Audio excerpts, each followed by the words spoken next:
Testamento, la epístola del apóstol San Pablo a los Filipenses, y vamos a leer del capítulo 2 los versículos del 5 al 11. Filipenses 2 del 5 al 11.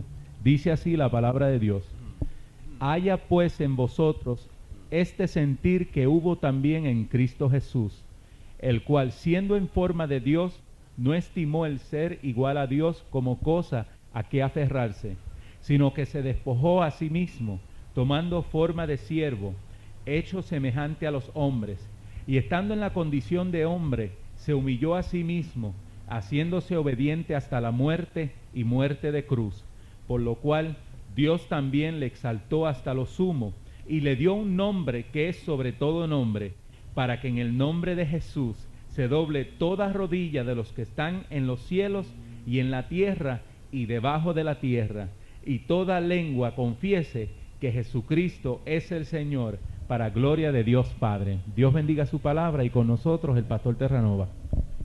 Señor, te damos gracias por la palabra leída. Oramos por la palabra predicada y confiamos que la hagas práctica en nuestras vidas.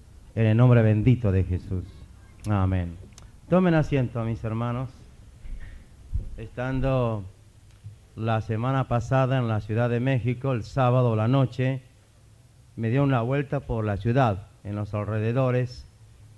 México es muy hermoso, muy bonito, una ciudad con 22 millones de habitantes, es impresionante, es más grande que muchos países, la ciudad más grande del mundo, es toda ondeada, colinas, valles, y uno ve una mezcla de arquitectura, la rica arquitectura colonial, sólida, firme, permanente, ni el terremoto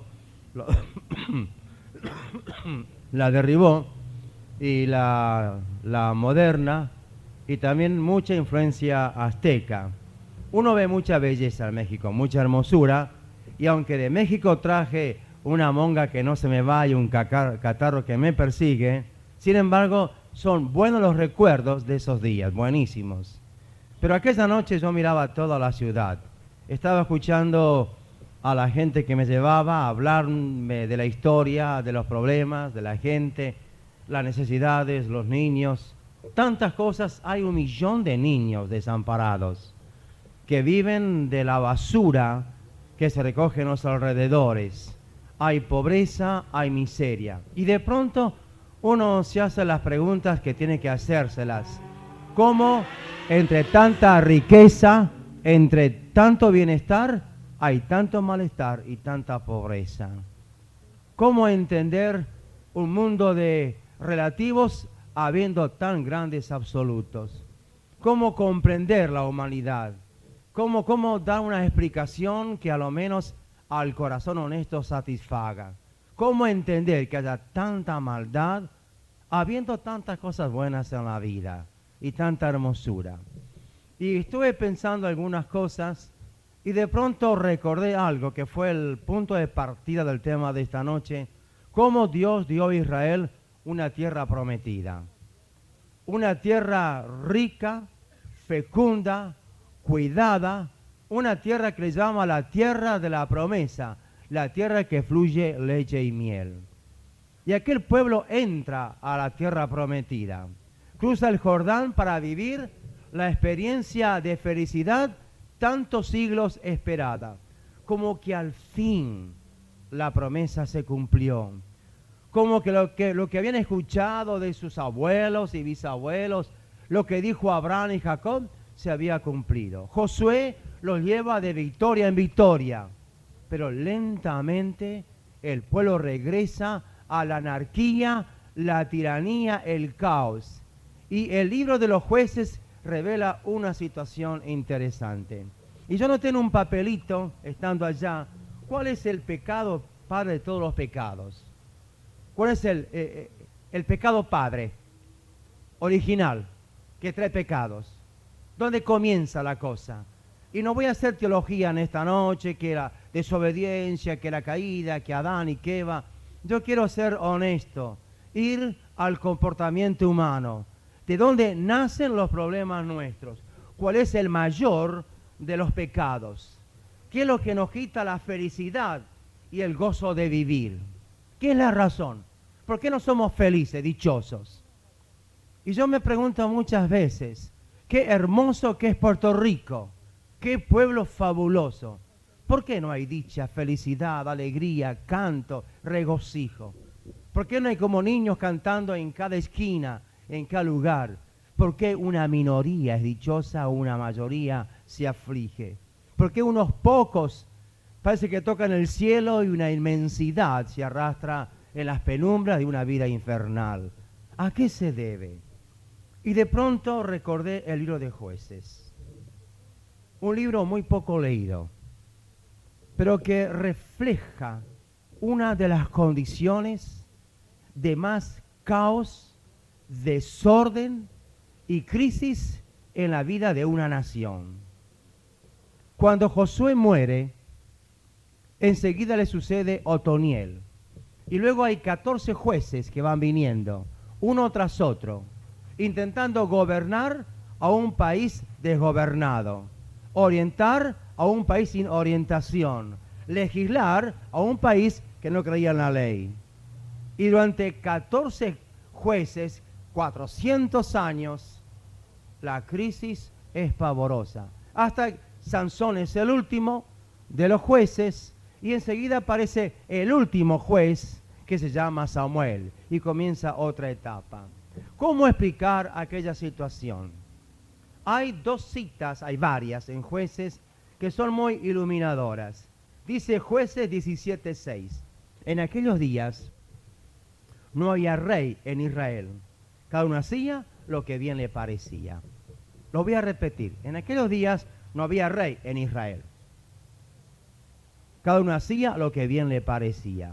El libro de Jueces, el libro termina con esta declaración, 21-25. En esos días no había rey en Israel. Cada cual hacía lo que le parecía bien. Y de pronto descubrí que este es el mayor de los pecados. El virus escondido en la vida. El secreto de la crisis. Lo defino así. Yo hago lo que quiero, nadie me manda. Yo hago lo que quiero. Yo sé cómo actuar. Yo soy mi propio rey, mi propia ley, mi propio gobierno. Yo hago lo que quiero, nadie me manda. Usted le podía preguntar a un israelita en aquellos días, hacerle preguntas teológicas de sus creencias, y eran buenas. Usted le preguntaba a un israelita, buenos días, señor, de aquí, de donde viva. ¿Usted cree en la ley? Sí, creo en la ley. ¿Y usted cree en Abraham? Yo creo en Abraham. ¿Usted cree en Dios? Yo creo en Dios. ¿Usted cree en la vida eterna? Yo creo en la vida eterna. ¿Usted cree que Dios es bueno? Dios es bueno. ¿Usted cree en Moisés? Yo creo en Moisés. Le preguntaba todo. Y de pronto usted le preguntaba, pero ¿y por qué a ustedes va tan mal? ¿Por qué siempre hay guerras, peleas, muerte, enfermedad? Y respondía, no sé. Nosotros hacemos lo que nos parece bien. Hacemos lo que nos parece bien y las cosas salen mal. Ahí estaba la respuesta. Ellos no tenían un patrón de conducta. No tenían un rey, un gobierno, una autoridad. Y de este punto de vista yo quiero iluminar en esta noche y los domingos que han de venir algunas cosas. ¿Quién gobierna, dirige y reina en mi vida? ¿Quién es el que gobierna mi vida? ¿Dónde está el centro de la autoridad? ¿La tengo yo o la tiene Dios? ¿Quién es la autoridad? ¿Es externa? ¿Son los reglamentos humanos? ¿Las leyes jurídicas? ¿El consenso de la sociedad? ¿Mi subjetivismo? ¿Mi herencia religiosa? ¿Dónde está la autoridad? ¿Dónde descansa? ¿Cuál es el factor de la autoridad de una vida? ¿Está en Dios o está en mí? ¿Quién es el rey de tu vida? Vamos a mirar un poquito de historia en esta noche. Vamos a recorrer la Biblia rapidito, mientras la voz me lo permita. Una vez que Adán y Caín comienzan su historia, aparecen algunos hombres aislados en la Biblia, alguno que otro.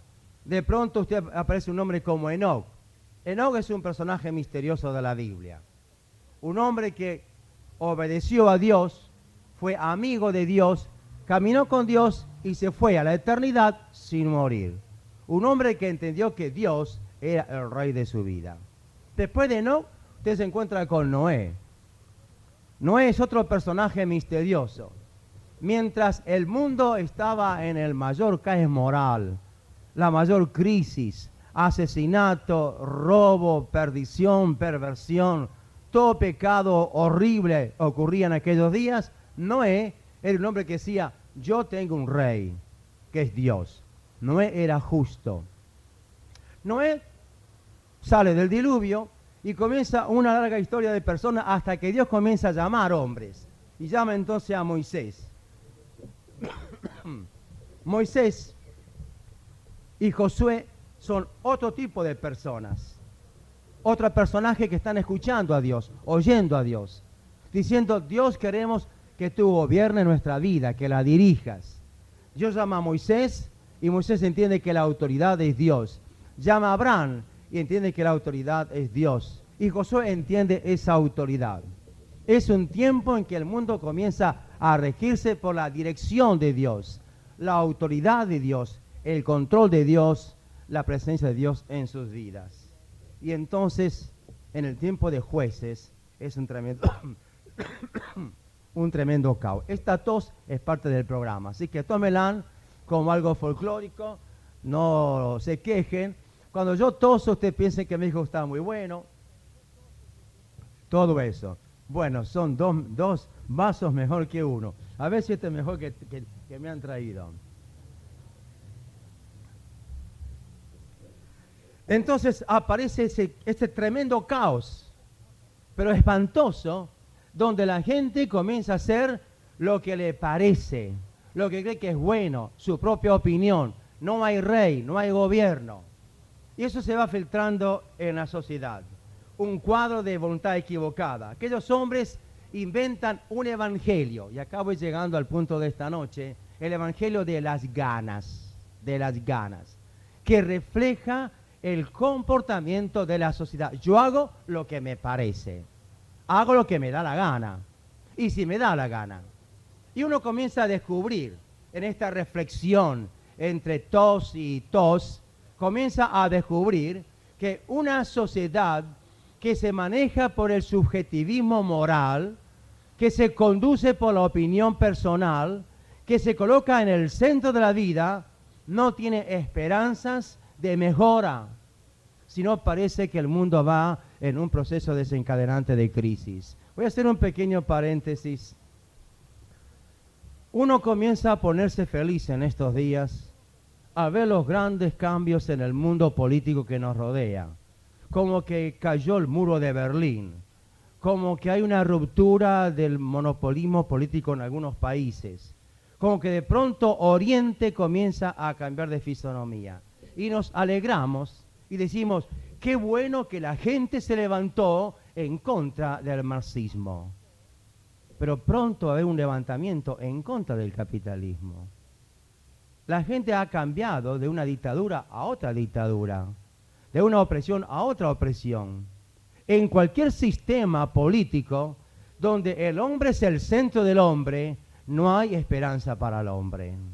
No importa el sistema en que vivamos. No me interesa si es la extrema izquierda o la extrema derecha.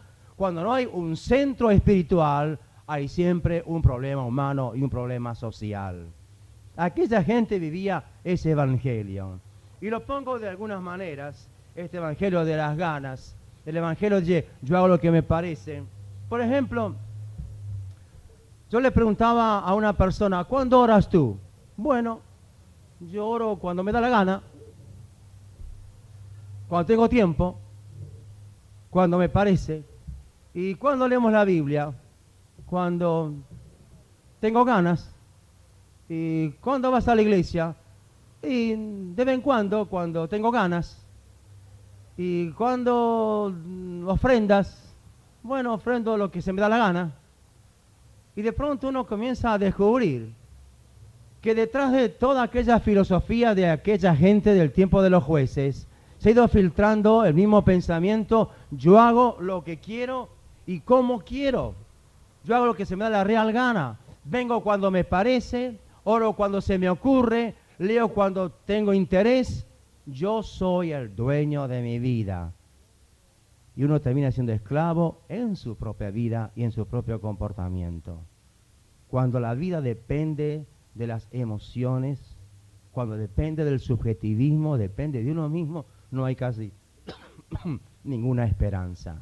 Ahora, mis hermanos, entonces ocurre algo muy interesante. Después de aquel caos, Dios llama a Samuel, un gran profeta. Es un niño. Cuando los niños cantaron, me acordé de Samuel. La mamá lo tiene después de mucha oración. Y entonces lo entrega al servicio de Dios, al templo, al cuidado de un sacerdote viejo y gordo. Muy gordo y muy viejo, dice la Biblia. Y lo tiene ahí durmiendo. Una noche, Samuel está durmiendo y escucha una voz. Samuel, Samuel. Y él, que nunca había conocido a Dios, que nunca había sido convertido, usemos el tecnicismo moderno, va a preguntarle al viejo sacerdote: Elí, ¿qué es lo que tú quieres? Nada, Samuel, no te llamé. No me llamaste, no, vete a acostarte. Muchacho se va a acostar. Otra vez la voz viene de nuevo: Samuel. Y le va corriendo: Elí, ¿qué es lo que tú quieres? Samuel, acuéstate, muchacho, no te llamé. Otra vez más, tercera vez. Y el viejo dice: esto es voz de Dios. Y pone en Samuel una respuesta.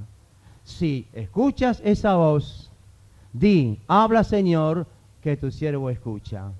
Samuel enseguida captura el pensamiento. Siendo un niño, Dios lo llama y responde.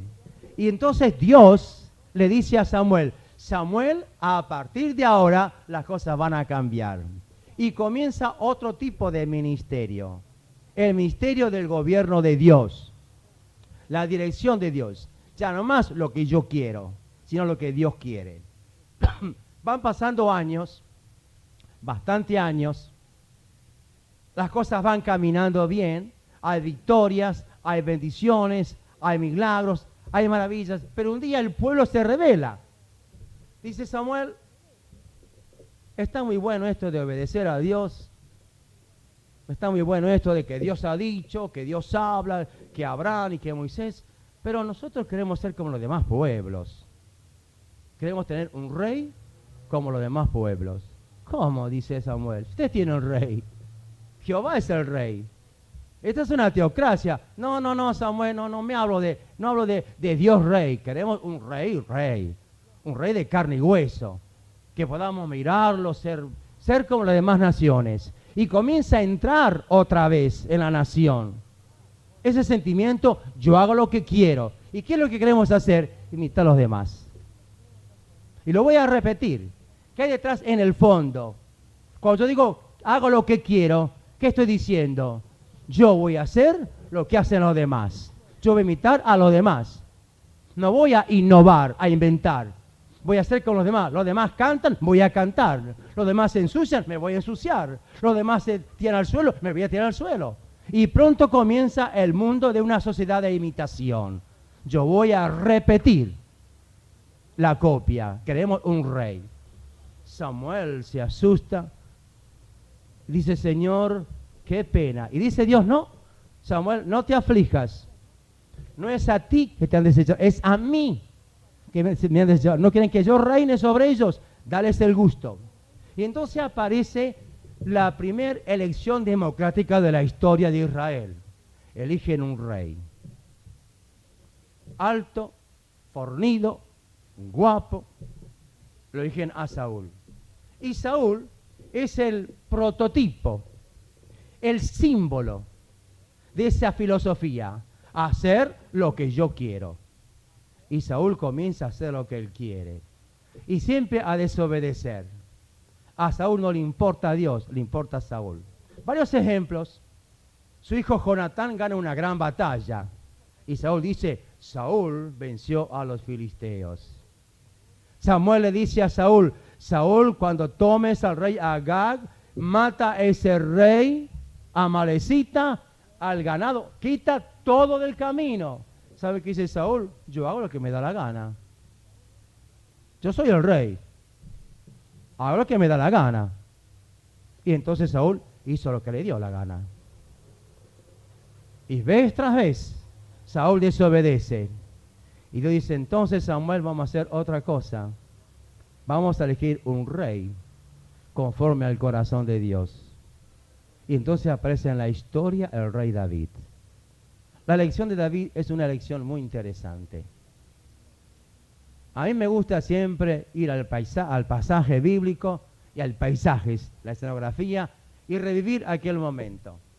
Samuel tiene años, Saúl va de fracaso en fracaso, derrota en derrota, y entonces Dios lo desecha a Saúl. Dice, Samuel, ve a la casa de Isaí a buscar un rey. Un rey. Pero Saúl, no te preocupes, Saúl, ya no hay caso. Él vive el evangelio de yo hago lo que se me da la gana. Es el rey de hago lo que quiero. Quiero un rey que me obedezca a mí, que me haga caso a mí, que reine a Israel. Y va Samuel a la casa de Isaí y pregunta, aquí me manda Dios a buscar un rey. En aquel ambiente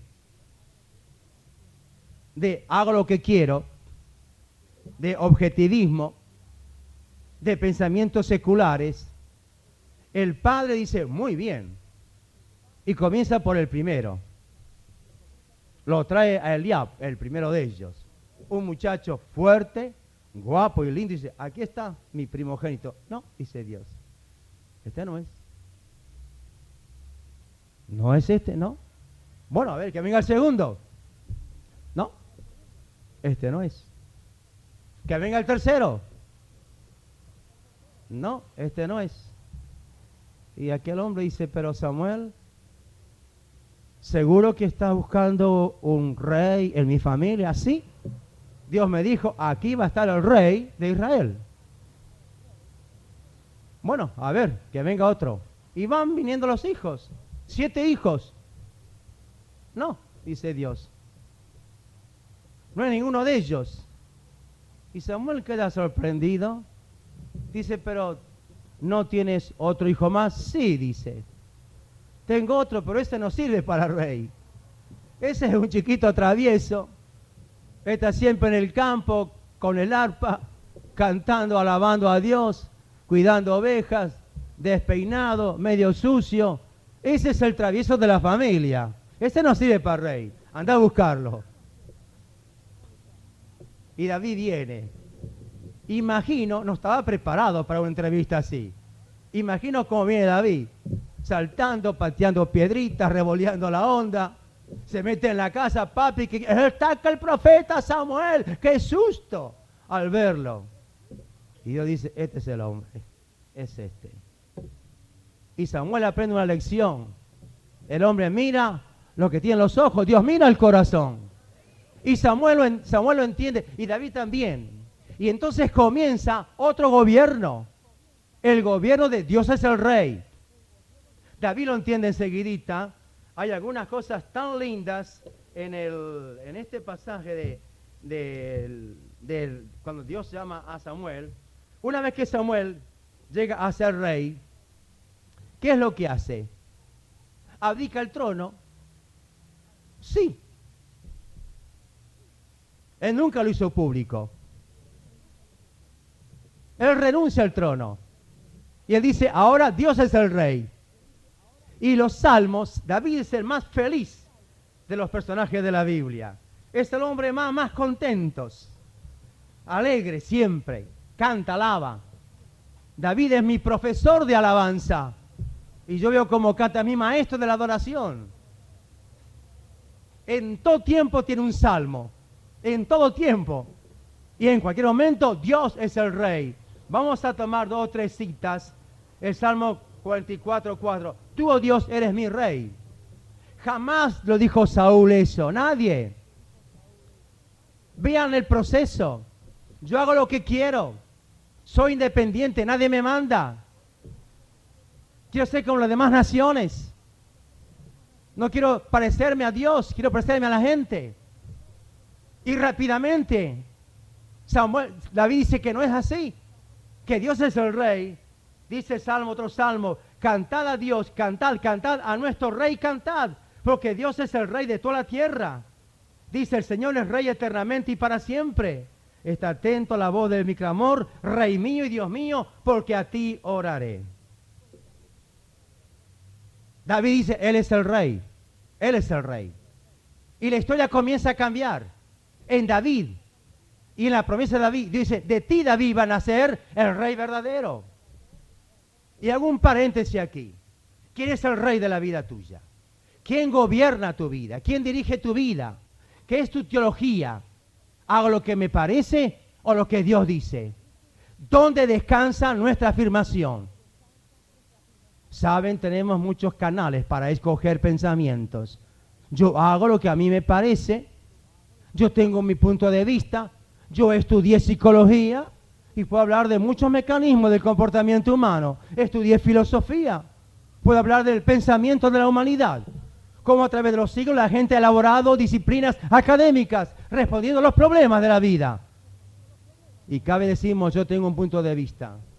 En el fondo estamos diciendo, yo hago mi real gana. Y cuando yo me gobierno, hago lo que a mí me parece, termino haciendo lo que no quiero hacer, ni lo que me parece que es correcto que yo debo de hacer. David cambia el punto de vista. Yo tengo un rey, que es Dios. A él le pertenece el reino, el trono y la vida mía. Hasta que entonces llega Cristo. Cuando Cristo llega, la cosa es muy interesante. Cuando van los magos a Herodes, ¿por quién preguntan? No preguntan dónde está el Mesías, dónde está el Salvador. ¿Qué preguntan? ¿Dónde está el rey? ¿Dónde está el rey? Herodes se turba. ¿Cómo? Yo soy el rey. No, Herodes.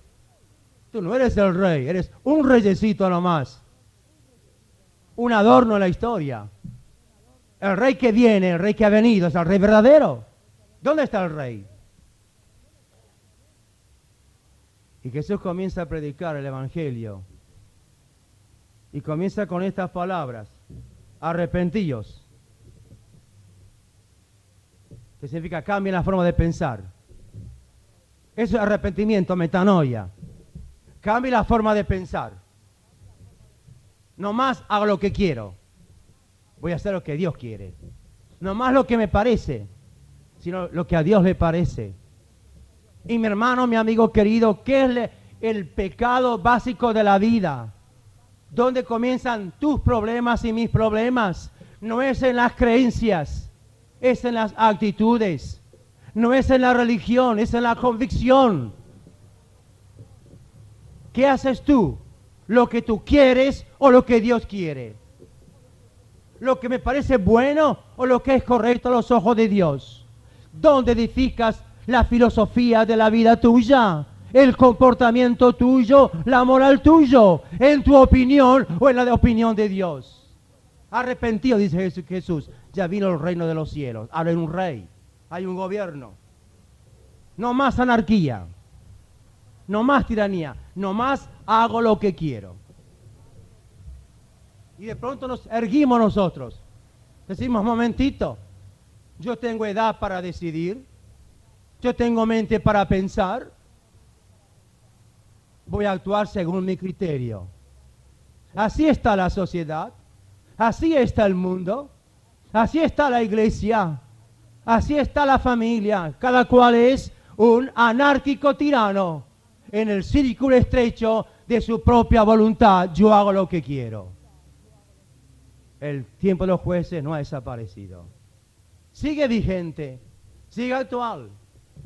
Y le preguntas a un moderno descendiente de aquella gente, ¿tú crees en Dios? Sí, pastor, yo creo en Dios.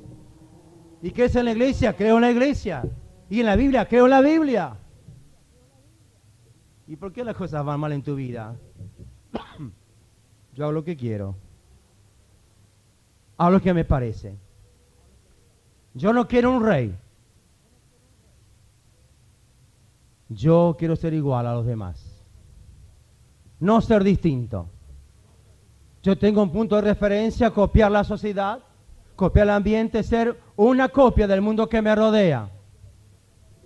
Y somos más similares al mundo y menos parecidos a Jesucristo.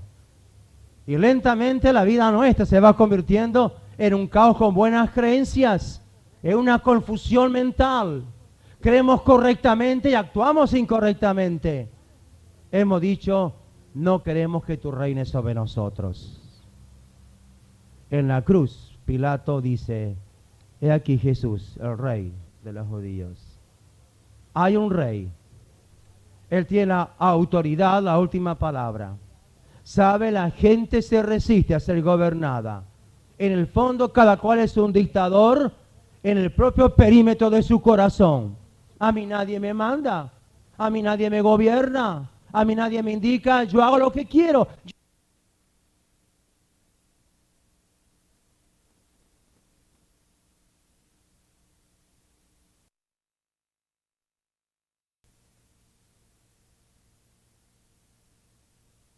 Dolor y amargura. Se multiplican las iglesias y no cambia mucho. Se levantan grandes congregaciones y no cambia mucho. Hay cambios políticos y no cambia mucho. En el fondo estamos en la misma historia. Esto lo vemos en México, y lo vemos en Perú, y lo vemos en Colombia, y lo vemos en América, en cualquier lugar de la tierra. Cuando el hombre dice, yo hago lo que quiero, termina siendo este rey de un imperio que se derrumba cada rato. ¿Quién es el rey de tu vida? ¿Quién gobierna la vida tuya? ¿Qué es la síntesis de la vida? ¿Obedecer o desobedecer? Y lo mismo ocurre en tu experiencia personal en esta noche. Es lo mismo. No hay opciones. No hay, a mí me parece, tal vez, puede ser. Dios es muy claro, muy claro.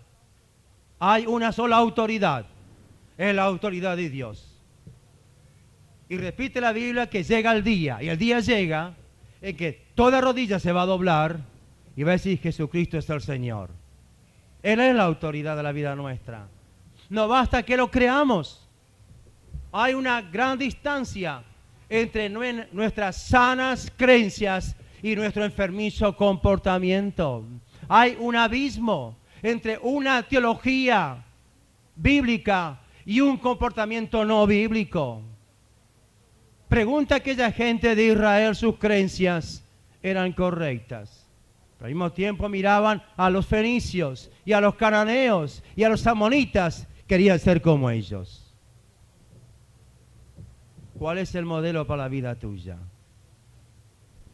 ¿Cuánta gente buena vive vidas infelices? Cada vez que vengo de un viaje, vengo con el corazón lastimado. ¿Cuánto hay que hacer? ¿Cuánto hay que hacer?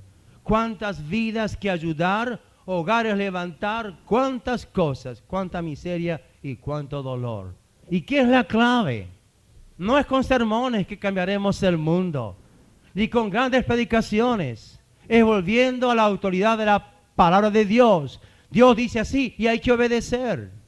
Y mi hermano, déjeme que insista. Oh, estimado oyente, quiero insistir. En la vida es obedecer a Dios o desobedecer. Y no hay campo intermedio. No hay la opinión mía personal. No es lo que me parece. El evangelio de las opiniones siempre termina en una gran confusión mental, espiritual, moral y familiar. Hay un pensamiento final que quiero terminar. Hay dos principios en la vida, solo dos. El principio de la desobediencia, yo hago lo que quiero. O el principio de la obediencia, yo hago lo que Dios quiere. No hay más, no hay más. A veces conversamos con las personas y buscamos llevarlas al lugar de su encuentro con Jesucristo. Y van dando vueltas. La gente quiere creer, pero sin abdicar el trono. Quieren un Dios, pero que no se meta en sus vidas. Y parece que está ocurriendo igual en la vida cristiana. Yo decido Yo escojo, yo interpreto la Biblia a mi manera. Y lentamente ese evangelio nuevo, que no es nuevo, es viejo. Yo hablaba la última vez de una frase muy latina, muy hispana, realmente hispana: yo hago mi real gana. No fue inventada por España, fue inventada en el tiempo de los jueces. Hago lo que a mí me parece, lo que a mí me gusta, lo que a mí se me ocurre. Y llega un tiempo que tendremos que decidir: ¿vamos a hacer lo que dice Dios o lo que yo digo? O lo que yo digo. Yo hablaba con alguien hoy, no me acuerdo en qué momento, en qué circunstancias, con alguna persona que se había equivocado, realmente equivocado. Y yo le pregunté: ¿consultaste con alguien? No consulté. Hice lo que me pareció. ¿A quién consulta usted cuando toma una decisión? ¿A quién consulta usted? Yo consulto a mi cerebro. Pobre de usted. Pobre de usted. Yo consulto a mi inteligencia. ¿Quién es? ¿Quién es el dueño de la vida suya? ¿Quién es? Estamos cosechando cada rato la consecuencia de decisiones equivocadas por no consultar a la única autoridad que tiene la autoridad, que es Jesucristo. Él es el Rey. Y si Jesús se levantara esta noche y diría las mismas palabras: arrepentíos, arrepentíos, cambien la forma de pensar, no más como antes, no más hago lo que me parece, lo que yo creo, lo que yo quiero, no más. Es tiempo que digamos: Señor, ¿qué es lo que tú quieres? ¿Qué es lo que tú quieres?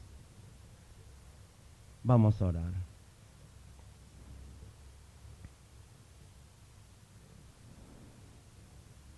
Señor, hemos pagado muy caro hacer nuestra voluntad. Nos salió tan costoso que perdimos la paz interior, perdimos el gozo de la familia, la bendición tuya, la armonía que nos rodea. Hemos convertido este mundo hermoso en un infierno insostenible. Hemos querido hacer nuestra voluntad y perdimos el gozo de vivir. Danos en esta noche, Señor, la valentía de reconocer con todo el corazón nuestro que o tú eres el Rey o no hay otro Rey. Hemos mirado, Señor, como la historia nos ha mostrado, a través de hombres, personajes, que cada vez que hacemos la propia voluntad, hacemos la voluntad del diablo, del mundo y del pecado. Pero cuando vamos a hacer tu voluntad descubrimos que es agradable, es buena y es sana. Señor, bendice nuestras vidas en esta noche. Bendice la audiencia. Y Señor, que este pueblo que está enfrentando días difíciles, con decisiones morales, decisiones políticas, decisiones nacionales, le pregunte al Rey lo que tiene que hacer. Evita que vivamos esa doctrina de hago lo que me parece, esa religión de lo que a mí me da la gana, y con una sana y bendita humildad regresemos a ti para decirte: Señor, ¿qué es lo que tú quieres que haga? ¿Qué es tu voluntad? ¿Qué es lo que tú deseas? En el nombre de Jesús. Amén. No terminé.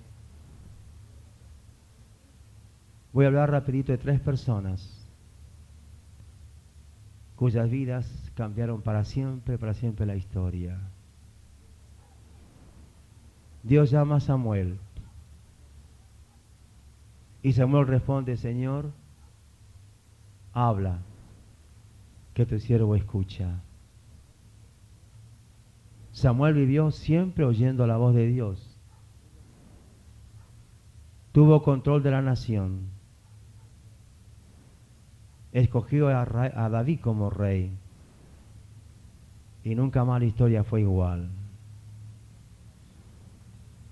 Cuando la crisis vino sobre la nación, al final del tiempo, de la paciencia de Dios, Isaías, un joven sacerdote, está orando en el templo y tiene una visión de Dios. Y Dios pregunta, ¿quién irá? ¿Quién irá a anunciar al mundo que hay esperanza, que hay redención? Isaías responde, Señor, heme aquí, envíame a mí. Y la historia cambió. Un hombre fanático, lleno de odio, pero con un corazón sincero, es derribado al suelo. Tiene una visión del Señor Jesús. Y le hace dos preguntas. Señor, ¿quién eres tú? ¿Quién eres tú? Y él responde, yo soy Jesús. Y le hace la segunda pregunta, Señor, ¿qué quieres que yo haga?